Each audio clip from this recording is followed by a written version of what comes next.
ప్రభుని వాడేమంటే బడా నమ్మకాన్ని మంచి దోసరాన్ని నిన్ను అనాలి. నేను మనం నమ్మకంగా ఉన్నామా? మనకిచ్చే పనులు నమ్మకంగా ఉన్నామా? మనం నమ్మి అప్పగించిన ద్రవ్యం మీద నమ్మకంగా ఉన్నామా? ఎక్కడ ఇక్కడ అకౌంట్స్ ఆఫీసులో దొర్రరాజు ఉండేవాడు. దొర్రరాజు ఆయన ఎంత నమ్మకస్తుడంటే ఆయన చనిపోతే భక్సింగ్ గారు ఏడ్చాడు. ఆయన సౌందర్యం తీసుకొచ్చానికి ఇద్దరు పట్టుకొని రావాల్సి వచ్చింది. ఎవరికి ఏడవలే భక్సింగ్ గారు, ఎవరికి ఏడవలే, ఏడ్చాడు. ఇలాంటి నమ్మకస్తుడు నాకు దొరకడు, ఏడ్చాడు.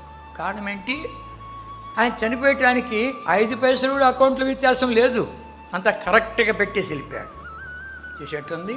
కనుక మనం నమ్మినటువంటి దాంట్లో మనం ఎంతవరకు నమ్మకంగా ఉంటున్నాము, మనం ఎంతవరకు నమ్మకంగా ఉంటున్నాము చూసుకో.